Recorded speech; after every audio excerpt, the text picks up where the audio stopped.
Mon plaisir aujourd'hui, c'est de vous parler finalement d'une zone qui est extrêmement peu connue, qui a finalement, qui, par l'espace, est une des plus grandes du monde et également qui constitue l'essentiel de la Russie, qui est celle de la Sibérie.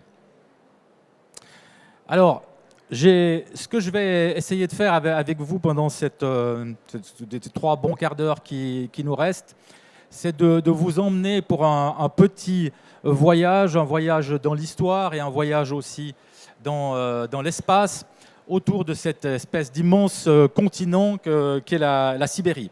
J'ai moi-même en fait passé pas mal de temps ces dernières années, pendant les 10 dernières années, à parcourir cet espace sibérien, à la recherche un petit peu de son histoire. Et c'est par ça que j'aimerais commencer, parce que la première chose qu'il faut avoir en tête, c'est qu'il y a une curieuse asymétrie entre notre connaissance de l'Ouest et du Grand Ouest américain en particulier, qui a retenu l'attention, a imbibé notre culture. Nous sommes tous habités par les westerns, nous avons tous lu des Lucky Luke ou d'autres ouvrages sur l'Ouest américain, qui, encore une fois, ont totalement intégré la culture qui est aujourd'hui la nôtre.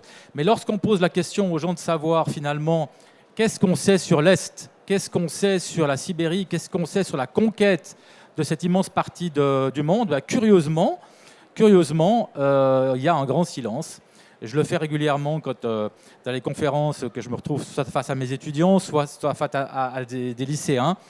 Si on leur demande ne serait-ce qu'un seul nom, qu'une seule idée autour de cette partie du monde, eh bien, on n'a en réalité aucune connaissance. Donc, ce qu'on va essayer de faire rapidement avec vous aujourd'hui, c'est de m'arrêter sur quatre périodes, si vous voulez, ce n'est pas des petites, mais 4 périodes et 4 également histoires qui les accompagnent. Il y en a en réalité des dizaines. Ma grande surprise, ça a été en travaillant sur cette histoire sibérienne, de se rendre compte qu'en fait, il y a dans cet espace-là, bien davantage encore que dans l'histoire de l'Ouest américain, des figures extraordinaires, pittoresques, glorieuses, des grandes légendes, de l'héroïsme, des tragédies, bien sûr, beaucoup de tragédies, un peu comme dans l'histoire russe, on va dire vraiment en vrac.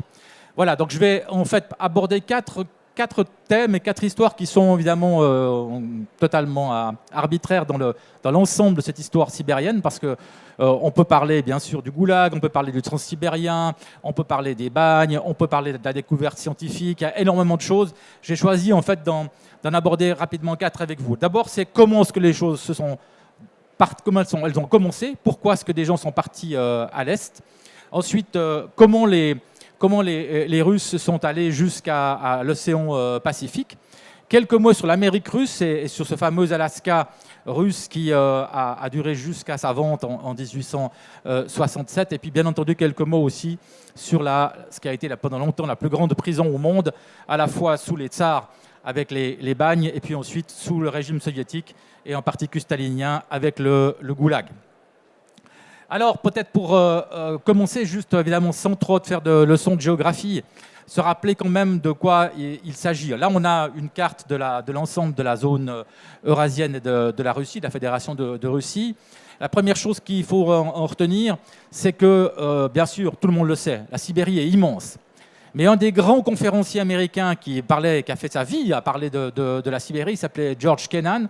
George Kennan a dit la chose suivante. Si vous prenez cette carte et que vous mettez les États-Unis d'Amérique à l'intérieur, les États-Unis d'Amérique, uniquement sur la partie sibérienne, ne toucheront en aucun cas la côte. On peut les poser au milieu de la Sibérie sans problème. On peut y ajouter l'Alaska, on peut y ajouter toute l'Europe occidentale. Il nous reste encore la place pour la Grande-Bretagne. Donc on est sur un monde quasiment tout à fait infini. Deuxième chose qu'il faut avoir en tête, pour comprendre un peu ensuite cette histoire de la Sibérie, c'est que pour l'essentiel, la Sibérie est plate. Elle est vraiment plate.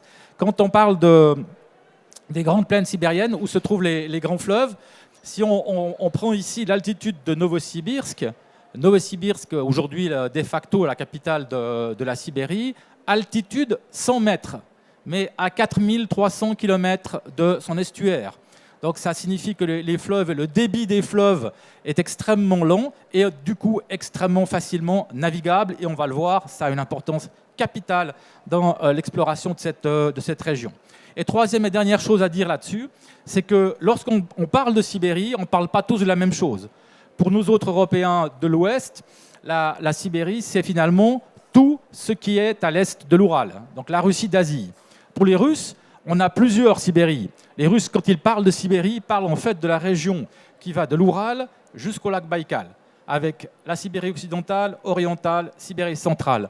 Et le reste, plus à l'est, est dénommé de manière un peu différente, Extrême-Orient, Yakoutie, Tchoukotka, Kamtchatka. Voilà, juste pour préciser les choses, parce que souvent, notamment lorsqu'on parle avec les Russes, on n'a pas tout à fait le même vocabulaire.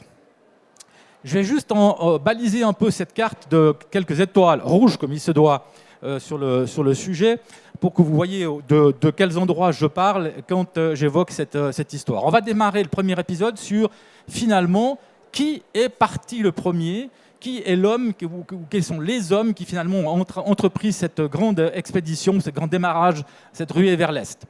On est en fait en 1550. Et curieusement, en 1550, ici vous avez une carte de 1507, la fameuse carte de Waldsee-Müller, première carte où on pose l'Amérique. Vous voyez l'Amérique apparaître à l'ouest, mais ce qu'on voit aussi, c'est que sur l'est, et en particulier sur le nord-est, on a en réalité une zone blanche qui est simplement couverte d'un certain nombre de suppositions, notamment celles tirées des récits de Marco Polo, qui lui-même avait entendu dire, que quelqu'un avait entendu dire, etc. Mais en réalité, on est là presque un siècle après la découverte de l'Amérique par les Européens, et le nord-est et la Sibérie est encore complètement inconnu. C'est-à-dire qu'aucun Européen de l'Ouest n'a passé réellement l'Oural pour s'enfoncer dans ce continent. Ça peut paraître surprenant dans la mesure où il n'y a pas d'océan qui nous sépare de la Sibérie, et pourtant, et en fait, on va avoir l'explication de ce blocage. Il s'agit en fait de la présence juste derrière l'Oural de peuples tatars en particulier qui verrouillent le passage et qui, bien entendu, prélèvent leurs dîmes sur tout commerce qui pourrait avoir lieu entre l'Europe et l'Asie à cet endroit. Pour essayer de passer vers l'Est, les premiers qui vont tenter ce grand exploit, ce sont d'abord les Britanniques, ensuite les Néerlandais, qui vont en réalité en chercher non pas du tout à aller voir la Sibérie. Ce qu'ils veulent, eux, c'est aller dans l'Eldorado. Et l'Eldorado, hier comme aujourd'hui, c'est déjà la Chine. C'est là qu'on va faire de l'argent. Et donc, on cherche absolument à aller en Chine. Et comme on ne peut pas aller par le sud, parce que les routes commerciales du sud sont aujourd'hui, à l'époque, monopolisées par les Portugais et les Espagnols, qui ont les premiers occupé la route des Indes, et que si on tente de passer par leur comptoir, on se fait proprement racketter, eh bien, les Britanniques cherchent une autre voie, soit en surmontant l'Amérique, en dépassant l'Amérique par le nord, soit en surmontant l'Asie et l'Eurasie par le nord-est. Les premiers, encore une fois, ce sont les Anglais, c'est Willoughby, Chancellor, et ensuite le fameux Barents qui va laisser son nom, puisqu'il périt finalement dans cette mer de Barents, dans le Grand Nord. Aucun d'entre eux, bien sûr, inutile de le dire, n'accédera ni à la Sibérie, ni à la Chine. La glace et l'Arctique vont les empêcher d'aller ne serait-ce qu'un tout petit bout sur cette route de l'Arctique. Et voilà ce qu'est l'étoile rouge que vous avez vue sur la carte. Nous sommes à 40 heures à peu près de train de Moscou. Ce qui est aujourd'hui une petite bourgade qui s'appelle Solvitchegodsk, sur un de ces grands fleuves russes dont personne ne connaît le nom et qui sont pourtant infiniment plus importants que le Rhône, le Rhin ou la Loire. Et ici, c'est ici que vivait la famille des Stroganov. C'est une famille de marchands absolument fascinante. Ils sont loin du pouvoir, ils sont loin du centre de Moscou. Leur tsar à l'époque, c'est Ivan le Terrible. Et ils ont développé une entreprise commerciale tout à fait intéressante sur le sel. La Russie manque beaucoup de sel et eux ont trouvé les moyens de distiller en réalité de l'eau des étangs saumâtres qui entourent ce petit village de Solvitchegodsk. Ils sont paysans, mais c'est une famille curieuse, extrêmement pieuse. Chaque fois qu'il y a un succès commercial, le vétéran et le patriarche de la famille, Annika, construit un monastère ou une église pour remercier Dieu du succès commercial. Et cette bourgade va finalement se couvrir de monastères et d'églises. On en aura une quarantaine au XIXe siècle qui ont toutes été financées par les fameux Stroganov, dont vous connaissez bien sûr le bœuf. mais qui n'a qu'un lointain rapport, c'est bien la famille Stroganov, mais c'est des descendants qui ont finalement donné leur nom à ce plat. Toutes ces églises, ou quasiment toutes, ont été rasées par les bolcheviks à l'époque stalinienne. Il en reste 4 ou 5. Vous voyez, aujourd'hui, elles sont en restauration. Je vous donne cette image-là parce que j'ai essayé, en essayant de reconstituer cette histoire de la conquête, d'y aller chaque fois, d'aller sur les endroits. Pas pour raconter ensuite ça dans un livre, ça n'intéresse personne de savoir ce que je vois moi et ce que je crois moi, mais en fait pour aller écouter les gens, retrouver le cadre géophysique, les contraintes et écouter les historiens du coin qui, eux, en savent un bout. Croyez-moi, c'est souvent chez eux que j'ai trouvé les sources les plus intéressantes. Donc nous voilà à Solvitchegodsk et les Stroganov ont développé le commerce du sel puis de la fourrure. Parce que comme ils sont aux confins de l'Empire, les autochtones qui passent l'Oural viennent leur vendre de la fourrure. Et ils se rendent compte qu'il y a des choses sûrement très intéressantes de l'autre côté de l'Oural. On pourrait faire vraiment beaucoup d'argent. Et ils vont recevoir du tsar Ivan le Terrible. Voilà encore des églises qu'ils ont construites. Vous voyez qu'on sent les architectes florentins, y compris quand on est presque dans l'Oural. Mais Ivan le Terrible fonctionne avec eux comme aujourd'hui, finalement, le Kremlin fonctionne avec les oligarques. C'est-à-dire, on donne quelques privilèges importants à des proches du pouvoir qui font leur business et en échange, eux, rendent des services. Les Stroganov, ils encaissent les impôts locaux, ils prêtent, ils sont des grands créanciers d'Ivan le Terrible, et en échange de lui, ils reçoivent des grandes terres. Et ils vont recevoir des terres qui sont au pied de l'Oural. Et ils sont régulièrement attaqués sur leur comptoir par les autochtones qui, depuis l'autre côté de l'Oural, depuis la partie asiatique, franchissent la montagne, attaquent les comptoirs des Stroganov. Alors on est dans le classique du genre, c'est-à-dire au bout d'un moment on construit des palissades, on recrute des soldats, on se fait toujours attaquer, on décide de poursuivre l'ennemi de l'autre côté. C'est en fait comme ça que la conquête va démarrer, quand les Stroganov vont engager un personnage en hors-la-loi, un cosaque qui s'appelle Yermak, et ils vont lui confier la tâche en fait, de régler le problème de ces brigands tatars qui arrivent depuis l'Est. Passez l'Oural, réglez-moi ce problème et tout va bien. Ils ont quand même un petit souci du côté d'Ivan le Terrible. Est-ce qu'on peut sortir comme ça de l'Empire pour attaquer à l'Est? Et ils envoient un émissaire en demandant à Ivan le Terrible, dont le nom indique bien la manière de gérer les choses, est-ce que c'est autorisé? Est-ce qu'on peut y aller? Et Ivan le Terrible leur dit pas question, vous n'allez pas vers l'Est, parce que alors j'ai déjà des problèmes avec les Polonais, je suis en guerre avec les Polonais, je suis en guerre avec les Suédois, je suis en guerre avec les Tatars au sud, c'est pas le moment d'ouvrir un front à l'Est. Trop tard. En fait, les Stroganov ont engagé le hors-la-loi, il est parti, 400 hommes, c'est le Hernán Cortés de l'Asie, et exactement dans les mêmes conditions, avec à peu près le même nombre d'hommes, il va s'emparer en fait de la capitale des Tatars, qui est à l'est. Vous voyez ici cette étoile rouge, qui s'appelle Isker, mais que les Russes appellent Sibir. Sibir qui vient de la langue tatar de la région, et qui en fait pour les Russes est un nom générique pour tout cet inconnu qui est l'autre côté de la montagne, et qui va bien sûr finalement devenir Sibérie. Voilà la carte des peuples telle qu'elle était déjà, elle se trouvait déjà au moment où les Cosaques passent l'Oural. La seule différence ici, c'est une carte du 19e siècle. Vous voyez la tache rose qui est en bas, qui s'étend le long de la carte. Ça, c'est les peuplements russes. Bien sûr qu'à l'arrivée de Yermak, ils n'étaient pas là. Mais on avait en revanche déjà les Tatars et les grands peuples sibériens qui les attendaient. Voilà la capitale de ce fameux Khan Kouchoum qui est attaqué par Yermak. Là aussi, comme toujours, j'ai essayé d'aller voir ce qui se passait, qu'est-ce qui restait, etc. Alors, ce qui reste, c'est ça. Grosso modo, c'est une immense prairie. Vous êtes en pleine taïga, il faut du tout-terrain. Les chauffeurs qui m'ont emmené là, j'étais complètement givré de faire des heures de tout-terrain pour aller voir une prairie. Mais dans la prairie en question, quand on se penche, on voit les petits fondements, on voit les tracés des rues des différents quartiers de ce qui fut la grande capitale tatare et le verrou qui a empêché en réalité les Européens d'aller vers l'Est. Malheureusement, il y avait aussi des nuées de moustiques, ce qui a été assez pénible pendant la visite. Lorsque je suis sorti de la voiture avec mon coupe-vent bien serré pour essayer d'ausculter un petit peu le sol, j'ai simplement ouvert la portière, je me suis promené un moment, je suis rentré et après on a passé le reste des heures du retour à tuer les moustiques. Il y en avait 182 qui avaient réussi pendant cet espace de temps à rentrer dans la voiture. Donc l'été sur la capitale tatare était assez pénible. Elle est prise par Yermak et ses hommes contre le Khan Kouchoum. Et en 1581, on voit bien sur ce tableau qui fait partie de la légende sibérienne les clés de cette victoire, les armes à feu du côté russe et la maîtrise de la navigation. Les Tatars, eux, sont des nomades et travaillent plutôt le long des rives avec leurs chevaux. Ils sont, pour l'essentiel, les anciens descendants de Gengis Khan et de son royaume. Voilà pour la première étape. Elle va ensuite se poursuivre vers l'est de manière extrêmement simple. Quand les Russes ont passé l'Oural, et ils l'ont passé un peu, comme on l'a vu, par accident, ils vont poursuivre cette progression, non pas du tout par un dessein de l'État russe qui veut s'étendre, c'est pas du tout de cette manière-là que les choses se passent, c'est en fait les privés, les entrepreneurs, les pionniers, les trappeurs, qui vont partir, comme au Québec, comme au Canada, en direction de l'Est, en cherchant la fourrure. Et ils le font, là j'ai bien sûr grossi le trait délibérément, par l'eau.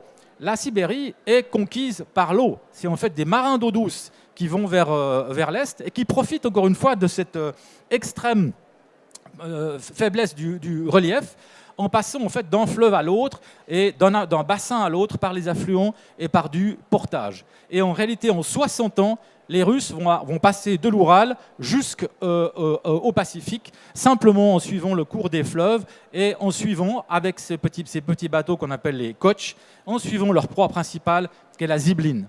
Donc la vitesse de développement en fait, de l'expansion russe vers l'Est, elle est très simple, c'est celle de l'extinction de la zibeline devant eux. Ils arrivent dans un endroit, ils s'organisent en commando. Normalement, ils passent au moins un hiver sur place parce que la zibeline est plus facile à chasser l'hiver. D'abord, on la voit mieux. Ensuite, sa fourrure est plus épaisse, donc c'est plus intéressant. Et on se déplace aussi beaucoup plus facilement en Sibérie pendant l'hiver que pendant les périodes intermédiaires où on a Rasputitsa, c'est-à-dire la boue et les marécages.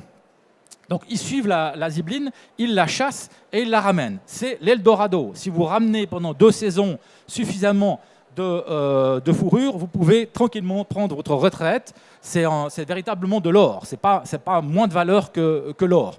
Et alors ça se passe très naturellement. Vous arrivez, vous déployez vos pièges, vous organisez l'ensemble de la chasse, et puis lorsque vous ramenez votre zibeline, eh bien, vous avez un peu écumé la région. Il vous reste soit à vous enfoncer plus loin dans la taïga, ce qui est très difficile, soit à aller plus loin sur le fleuve. Ce qu'ils vont faire. Et ils avancent ainsi régulièrement, à peu près 100 km en direction de l'Est chaque année, pendant 60 ans, jusqu'à atteindre l'océan Pacifique. Voilà un peu les trajectoires de ces grandes expéditions de trappeurs. Et bien sûr, on a la logique classique, c'est-à-dire j'avance avec les trappeurs, je construis des forts pour se protéger notamment des autochtones, j'amène des Cosaques qui viennent défendre le fort, et puis très vite, là autour, va se construire en réalité l'État russe. Parce que, comme c'est de l'or, bien entendu, l'État est intéressé à prélever sa dîme. Il va en mettre un système fiscal très intéressant, le système du Yassak, qui oblige les autochtones à payer en fourrure leur impôt. Et de ça, beaucoup de conséquences tout à fait décisives sur la suite de l'histoire sibérienne. Pourquoi ? Parce que, à la grande différence de l'Amérique du Nord, où les colons européens arrivent et occupent le territoire et donc doivent chasser les Indiens d'une manière ou d'une autre, soit en les tuant, soit en tuant leur nourriture, les bisons des grandes plaines, eh bien, en Sibérie, les autochtones ne sont pas un obstacle, au contraire, ce sont des auxiliaires pour avancer vers l'Est. Ils vont chasser bien mieux et bien plus vite la zibeline que les Russes eux-mêmes. Donc les Russes, en fait, soumettent les indigènes à leur impôt et de cette manière-là vont en réalité préserver ces peuples. On voit une administration sibérienne qui protège les autochtones contre les chasseurs russes qui voient bien sûr en les autochtones des concurrents dans la chasse. Donc on a un système complètement différent et ensuite ça continue. Puisqu'on prélève l'impôt, on se méfie des percepteurs qui pourraient être un petit peu corrompus. Et il y en a beaucoup dans l'histoire russe. Donc on met des inspecteurs pour inspecter les percepteurs, puis des inspecteurs pour inspecter les inspecteurs des percepteurs. Et se construit une véritable administration russe, une administration centrale qui vérifie tous les rapports sont renvoyés en plusieurs exemplaires à Saint-Pétersbourg. Et c'est ainsi autour de cette fourrure que se crée un État dont le budget est souvent majoritairement financé par la fourrure. Donc on est dans une situation de nouveau très intéressante qui nous rappelle assez furieusement, disons, la construction d'un État russe et d'une bureaucratie autour d'une autre matière première, celle de l'énergie, qu'on va voir émerger au XXe siècle. On arrive à la côte du Pacifique, ça ressemble à ça, hein, ce n'est pas les plages d'Hawaï, là on est sur la mer d'Okhotsk, vous voyez des débris de bois qui ont été accumulés sur des largeurs et des hauteurs impressionnantes pendant des siècles et des siècles, et les Russes en arrivant là vont se dire, ben voilà, on est au bout, là, la zibeline c'est fini, mais il y a mieux que la zibeline. Il y a la loutre de mer qu'on découvre à ce moment-là et dont la fourrure est encore plus intéressante que celle de la zibeline. Sur la tête d'un individu moyen, on a à peu près, nous, 100 000 cheveux. Et bien sûr, 3 cm² de loutre de mer, vous en avez 1 million. Donc imaginez la densité de cette fourrure, elle est extrêmement soyeuse et elle va pousser les Russes et toujours les mêmes entrepreneurs à aller plus loin, encore plus loin vers l'Est, et on va passer le Pacifique pour aller jusqu'en Alaska. Voilà nos charmantes loutres de mer, tous ceux qui ont eu le plaisir de les voir. C'est des animaux extraordinairement sympathiques. Généralement, il y a un seul rejeton par portée. La maman est sur le dos, elle prend le rejeton sur les bras, sur le ventre. Elle le tient avec ses 2 bras dans un geste qui est extrêmement proche des nôtres. Et puis, elle est complètement inoffensive, ce qui fait que vous pouvez vous approcher avec votre rame. Et la chasse à la loutre de mer, ça consiste simplement à prendre un bâton, à taper sur la maman et à la rattraper ensuite avant qu'elle coule pour s'en emparer. Donc c'est une chasse extrêmement cruelle et qui va voir jusqu'à la fin du 19e siècle les Russes d'abord, mais ensuite bien plus fortement encore les Américains, les chasseurs américains et britanniques exterminer l'espèce. Heureusement, elle est aujourd'hui protégée et en train de regagner son terrain dans le Pacifique Nord. On ne sait toujours pas à l'époque vraiment où est l'Amérique, où est la frontière entre l'Asie et l'Amérique. Vous avez une carte ici de Forlani, le Véronais, qui nous indique que vous voyez à droite le Mexique, l'isthme de Panama, ensuite la Basse-Californie, puis après on est tout de suite en Asie, on est déjà en Chine. On n'a pas du tout d'idée de l'existence du détroit de Bering, et c'est un des grands mystères de l'époque.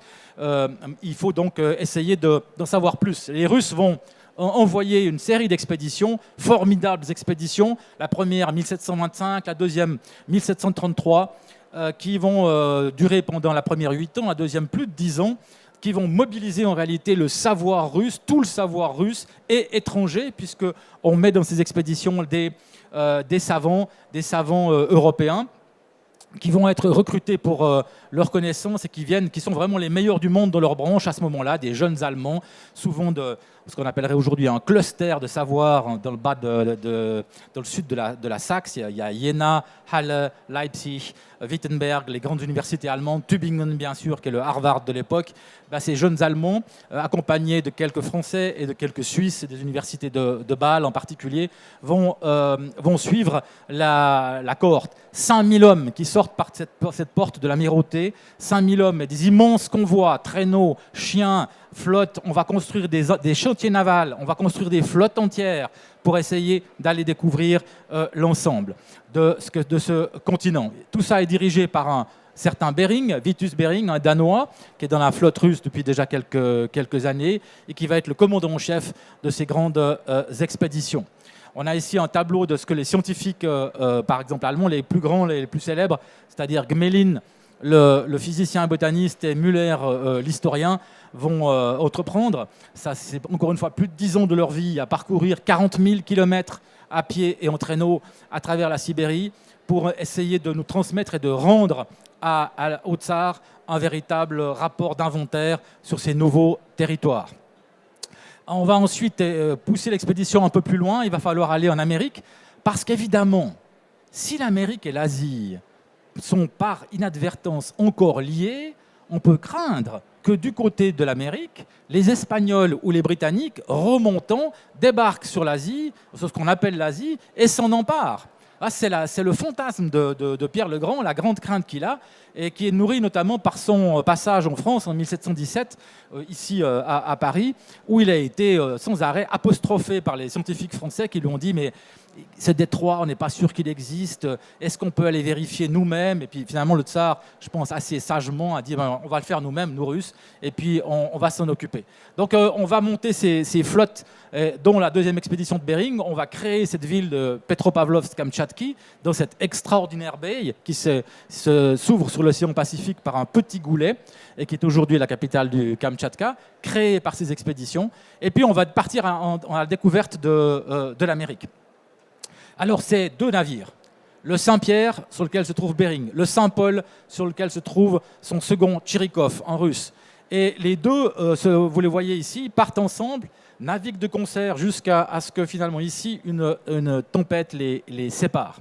Alors leur destin va être assez différent. Le bateau de Tchirikov va partir vers l'est et le 15 juillet 1741, il voit pour la première fois la côte américaine en venant du Pacifique. Le même jour, mais on ne sait pas à quelle heure, le bateau de Bering voit lui aussi, mais pas du tout au même endroit, la côte américaine. Et donc un des deux est le premier, ou disons le découvreur de l'Amérique par l'ouest, mais c'est de toute façon l'expédition Bering. Alors celui de Tchirikov va avoir un sort assez difficile, parce qu'en arrivant à la côte, il décide, comme c'est évidemment la nécessité à l'époque, de faire le plein d'eau potable. Il faut absolument se doter d'eau potable. On a épuisé à peu près la moitié des réserves. On descend la chaloupe et Tchirikov envoie la chaloupe avec ses marins, avec comme instruction, dès que vous êtes arrivé à terre, vous faites un feu, qu'on voit où vous êtes, vous tirez des coups de fusil et on répond nous avec un coup de canon. La barque s'en va, rien ne se passe, pas de feu, pas de fumée, pas de bruit. On tire au canon, rien. On attend quelques heures, finalement on décide qu'il y a eu un problème et on envoie une deuxième chaloupe, la dernière du navire. C'est-à-dire qu'à partir de là, il n'y a plus de possibilité de descendre à terre pour prendre de l'eau. La deuxième chaloupe descend, on envoie les hommes, ils passent la barre de la baie et ils disparaissent eux aussi à tout jamais. On pense que par les légendes indiennes, ils sont tombés sur un clan indien, qu'ils ont été capturés, ils y sont restés à tout jamais. À partir de là, Tchirikov, sans avoir jamais touché l'Alaska qu'il vient de découvrir, doit rentrer en Asie parce qu'évidemment, il n'a plus la possibilité de faire le plein d'eau. Il va y parvenir avec son équipage quelques mois plus tard.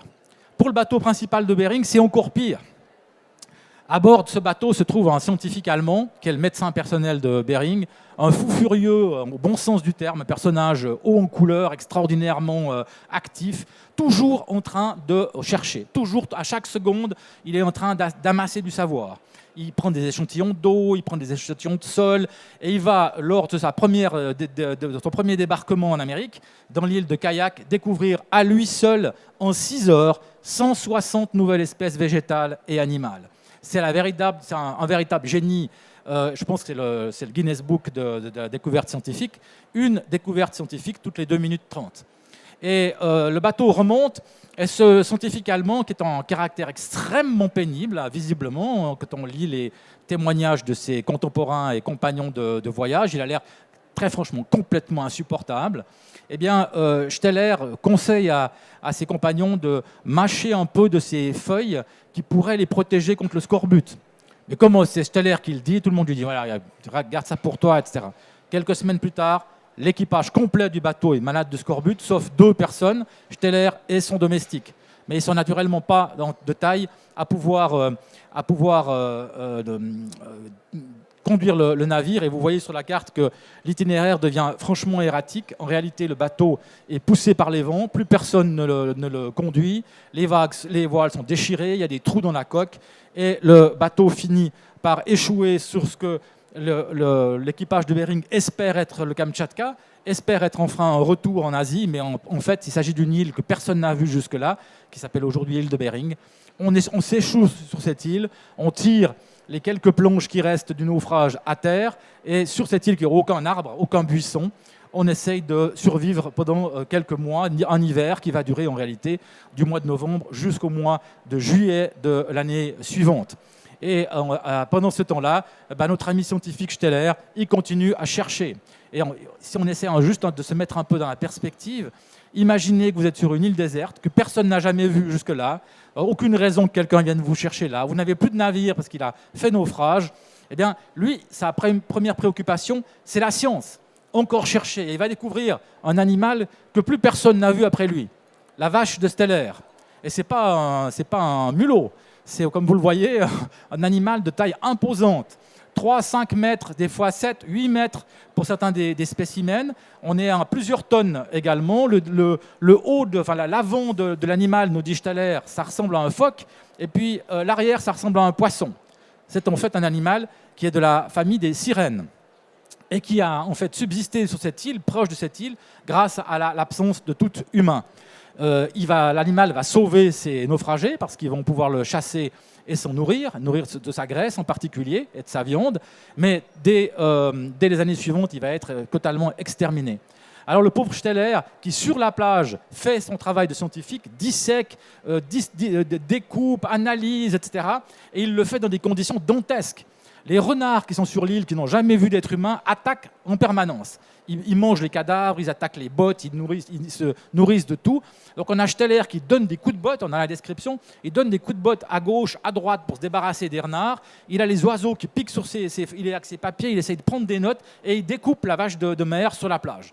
Et voilà ce que j'appelle un véritable scientifique.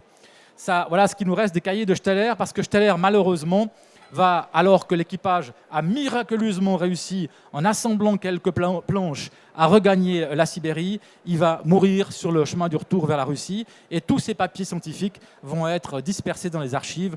Ils n'ont été rassemblés que grâce au travail, on peut dire vraiment de bénédictin, dans un universitaire allemand qui, dans les années 90, s'est mis à chercher partout dans les archives russes ce travail de Steller, à qui, je pense, la science rendra enfin sa place. Un petit mot sur cette Amérique russe qui maintenant a été découverte et que les Russes occupent, l'Alaska. L'Alaska est russe. Vous voyez cette photo, puis vous vous dites il s'est trompé, c'est une photo de vacances. Non. Dans cette passe que vous connaissez bien avec le Golden Gate, la baie de San Francisco, se joue encore une de ces pages de l'histoire russe tout à fait incroyable. Figurez-vous que l'Alaska russe, occupé par des comptoirs et des pêcheurs et des trappeurs, a un gros problème. On y trouve tout ce qu'on veut en viande, en poisson, mais on n'y trouve rien en céréales. On ne peut pas cultiver de céréales, et pas de fruits non plus, très peu de fruits. On a des énormes problèmes de scorbut. Et il s'agit de sauver cette colonie russe.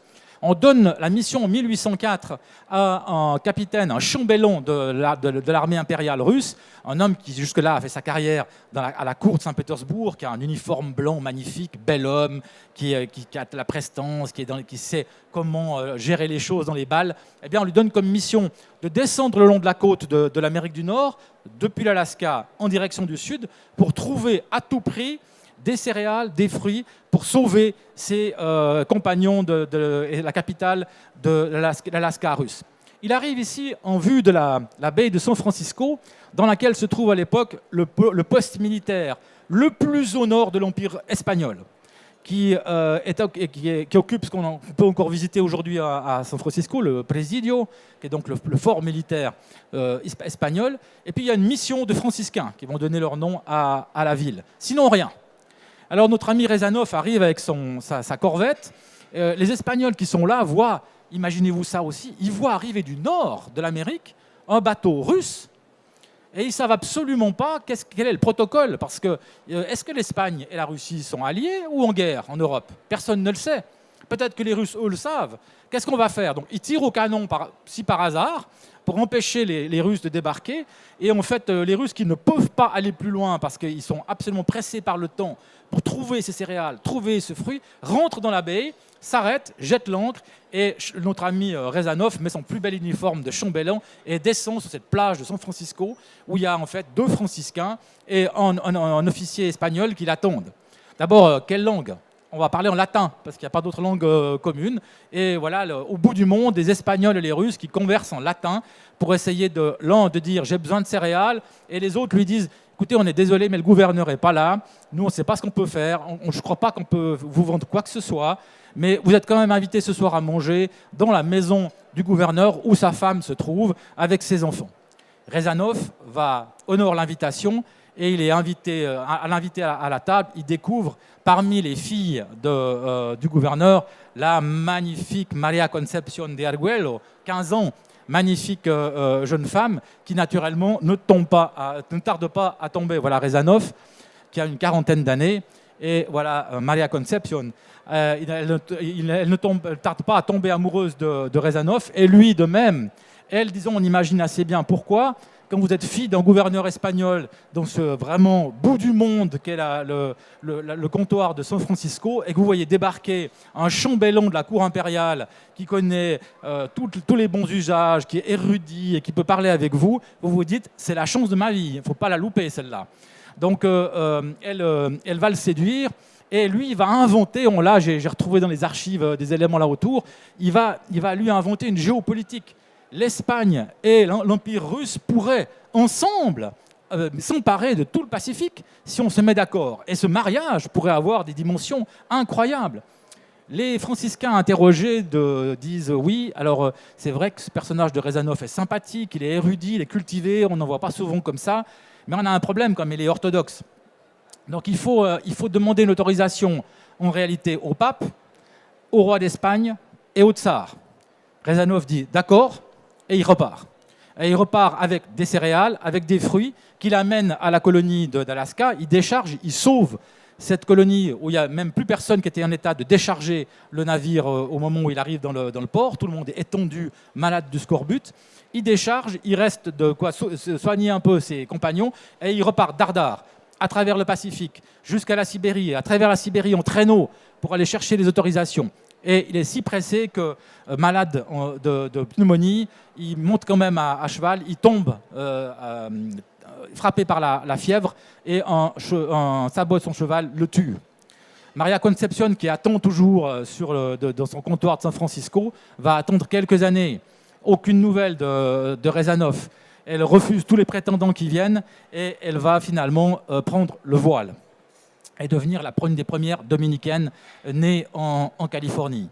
Et alors la légende dit, je pense que c'est une légende, j'ai retrouvé le texte, mais je pense que c'est une légende, dit que quelques années plus tard, un commerçant russe qui arrive vient manger au couvent, il est reçu à la table et il raconte l'histoire de Rezanov qui est mort pendant son voyage. Il explique que son compatriote est pressé, a été tué pendant le voyage, et il demande des nouvelles. Il dit, je crois il cherchait une jeune femme, il voulait épouser une jeune femme qui se trouve en fait autour de la table comme nonne, et il dit, savez-vous ce qu'elle est devenue? Et toutes les nonnes qui bien sûr connaissent l'histoire de leur sœur se taisent, et c'est Maria Concepción elle-même qui finit par dire, elle aussi, elle a disparu. Et là aussi, j'ai retrouvé sa pierre tombale qui se trouve aujourd'hui au cimetière dominicain de Benicia, dans la baie de Berkeley. Cet Alaska russe, il va être finalement vendu.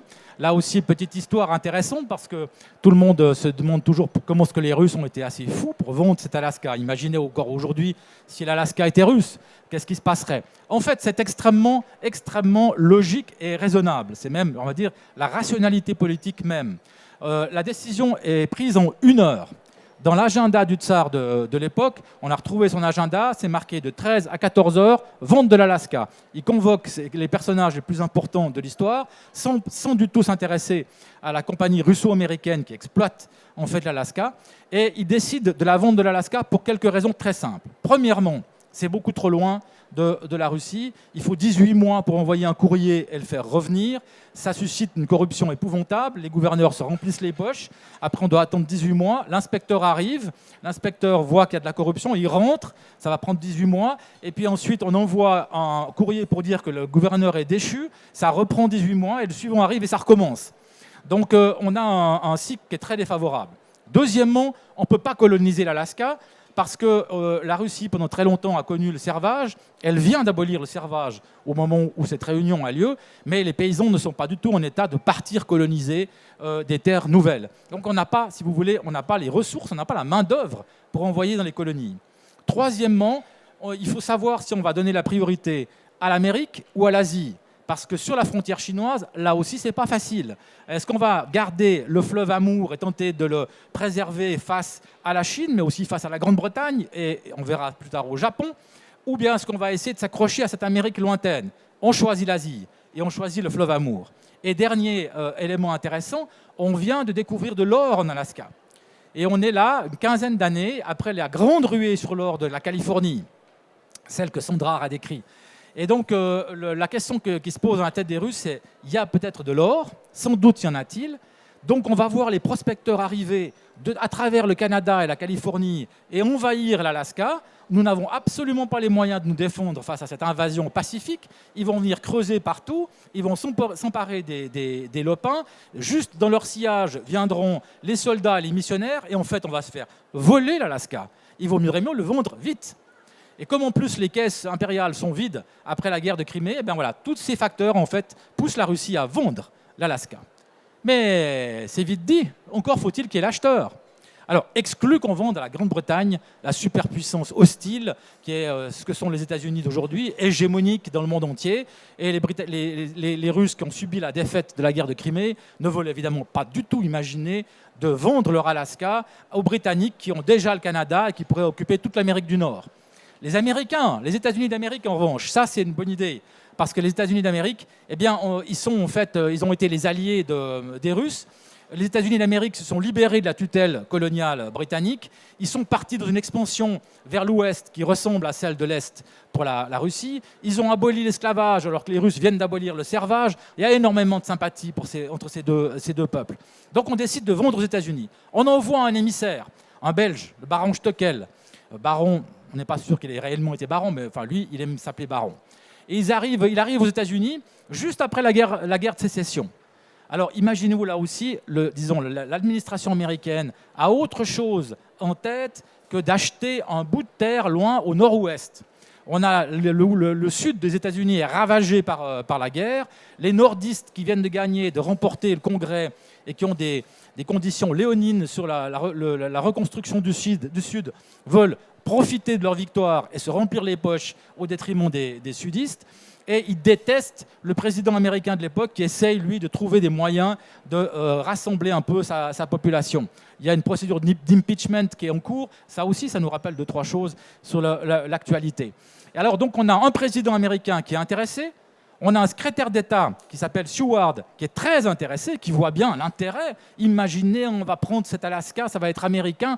Peut-être même qu'ensuite on embarquera le Canada et on aura une espèce d'immense confédération américaine. Donc lui, il voit très bien ça, mais le Congrès et le Sénat ne veulent pas en entendre parler.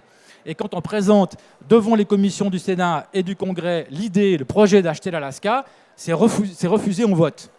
Alors les Russes vont résoudre le problème en complicité avec le secrétaire d'État américain.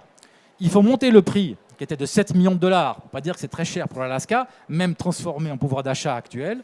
7 millions de dollars, il le monte à 7 200 000 dollars. Les 200 000 dollars de primes sont distribués en pot de vin au Congrès américain qui vote l'achat de l'Alaska.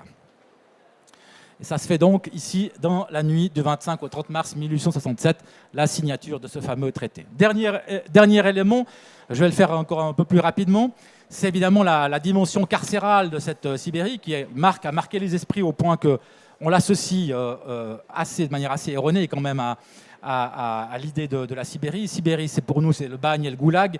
Pour de très nombreux personnages y habitants, ça a été longtemps aussi une terre de liberté, d'ouverture, d'espérance, d'une Russie différente. Je ne vais pas m'allonger là-dessus. Ceux que ça intéresse pourront le voir dans mon livre. Il y a un formidable autre idée russe qui s'est développée en Sibérie. Mais le bagne, parlons-en 2 minutes. Les bagnes russes ont eu, sous les tsars, une caractéristique géographique très simple. On mettait toujours les prisonniers le plus loin possible de la capitale. Donc ça a commencé par la première étoile que vous voyez à gauche sur l'archipel des Solovki, sur lequel Prilepine vient d'écrire un remarquable roman. Première prison, premier monastère et première prison des prisonniers politiques de l'époque tsariste. Et puis quand la Russie s'étend au-delà de l'Oural, eh bien, on a la première étoile rouge qui est juste à droite de l'Oural, c'est Beriozovo, un village sur l'Ob, qui va par hasard être ensuite aussi le lieu de la découverte du premier gaz sibérien. Et puis on descend vers le sud du Baïkal, on va voir les grands domaines de Nertchinsk, les grandes mines d'argent, de cuivre de Nertchinsk, dans lequel on verra tous les bagnards. Et ensuite, on va finir par Sakhaline, les grands bagnes de Sakhaline. Ça, c'est la période tsariste jusqu'au début du XXe siècle. Là aussi, j'ai parcouru un peu tous ces espaces. Et là, à chaque endroit, vous pouvez tirer le fil de l'histoire. Vous les voyez surgir, ces personnages, juste devant vous. Ici, on est près de la frontière actuelle, mongole. Et vous voyez tout au loin, on discerne à peine une ruine de village. Ici, il y avait une ruine d'église. Autour se trouvait un village. Et dans ce village se trouvaient des déportés. Et je suis arrivé ici avec un tout vieux prof d'histoire. C'est toujours les meilleurs, là, ceux qui vous amènent quelque part. Vous partez sur la piste en voiture quelques jours. Ils vous racontent toutes sortes d'histoires, vous donnent leurs sources. Ils ont travaillé là-dessus toute leur vie. Et là, il vient puis il me dit, alors là, il y avait, c'est là que le grand journaliste américain George Kennan a en fait rencontré une grande déportée politique qu'on a appelée ensuite la grand-mère de la Révolution, qui était vénérée par l'ensemble des révolutionnaires. Elle est restée là 8 ans. Et c'était une des seules femmes qui était là toute seule dans ce village, déportée politique. Et alors, elle s'ennuyait tellement, elle était tellement dépressive, parce qu'on appelle ça mélancolique à l'époque, mais dépressive, qu'elle montait sur le seul rocher du coin et elle chantait, ou elle pleurait, ou elle hurlait dans le vide.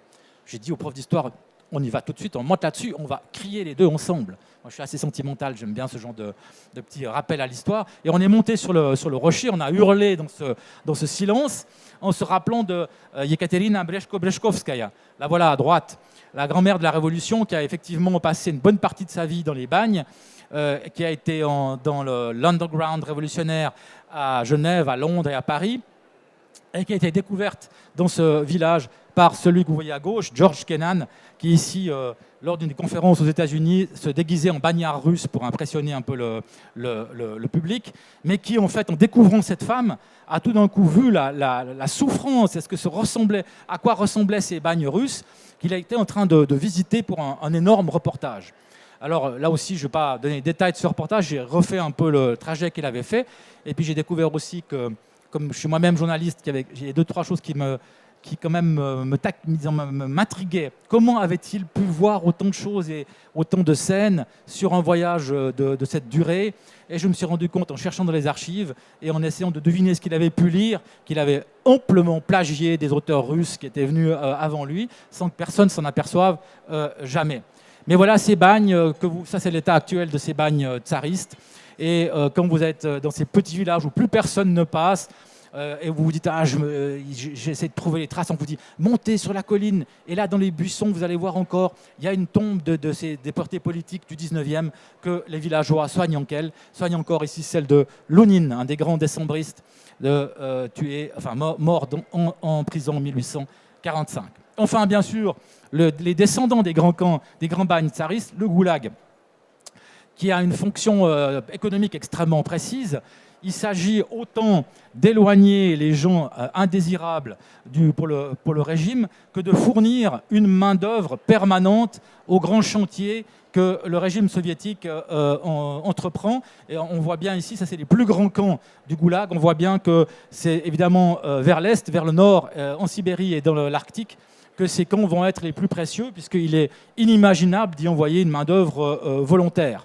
Et alors j'ai utilisé bien sûr l'incroyable et foisonnante littérature des victimes, tous ces témoignages que vous connaissez tous au moins de nom, l'archipel du Goulag de Solzhenitsyn, Chalamov, Ginsburg. On a une extraordinaire littérature des camps, mais j'ai bénéficié aussi de ce qui est sorti récemment en Russie, c'est-à-dire toutes les archives de l'administration des camps, qui ont été publiées à partir des années 90, et sur lesquelles notamment mon collègue Nicolas Werth, grand chercheur français, a beaucoup travaillé. Quand on lit ces archives, on peut, si vous voulez, joindre à la fois la vision des bourreaux à celle des victimes. Ça nous donne une vision des camps qui est nettement plus, disons, équilibrée, non pas au sens de la tragédie, mais sur la fonction de ces camps. On voit comment ça marche, on voit ce que veulent les autorités, on voit ce qu'elles craignent, on voit comment les prisonniers imaginent les choses. Alors je me suis intéressé en particulier à un de ces grands camps, un des moins étudiés, sur lequel je travaille aussi avec mes étudiants. On travaille sur ce terrain-là aussi, on se rend sur le terrain pour une sorte d'archéologie industrielle. C'est en fait une ligne de chemin de fer qu'on appelle la ligne de la mort, la ligne morte plutôt, qui relie en fait deux grands bassins fluviaux sibériens. Et là, entre deux, il y a 800 km de marécages. Donc l'idée, c'est de joindre les deux fleuves en construisant une ligne de chemin de fer. Les femmes et les hommes qui sont sur ce chantier travaillent pelle et pioche à construire un remblai avec des camps qu'on découvre encore ici. Tous les 15 km, vous avez un camp pour la main-d'œuvre de ce goulag. Et voilà le remblai tel qu'il se présente aujourd'hui. Donc la ligne est bien sûr abandonnée, mais simplement c'est évidemment des vestiges du goulag les plus impressionnants et les plus intacts, disons, qu'on peut trouver. Voilà les restes des baraques de ces prisonniers. En survolant en hélicoptère, on voit ici une ville de goulag de 15 000 habitants, avec les baraques qui sont maintenant évidemment envahies par la forêt. Et ce que les soviétiques avaient en tête, c'est ça, des villes utopiques de mineurs qu'on allait construire dans le Grand Nord et on allait ensuite déplacer la population pour en fait coloniser cette Sibérie et cet Arctique. Et parfois, ils y sont même parvenus dans certains centres du Goulag, comme ici, Norilsk, il y a encore aujourd'hui une agglomération de plus de 200 000 habitants au nord du cercle polaire, dans ce qui est un des plus fabuleux gisements miniers de Russie. Voilà quelques épisodes que je voulais juste retracer. J'ai choisi, là vous avez à peu près 4 des 30 chapitres de cette découverte que j'ai étudiée. Donc c'est un matériel extraordinaire et dont la seule chose qu'on peut dire, c'est comment se fait-il que nous ne l'ayons pas su plus tôt? Parce qu'en réalité, on est face à un univers de personnages, d'histoires, de destins qui sont tous plus fabuleux les uns que les autres. Merci encore de votre attention.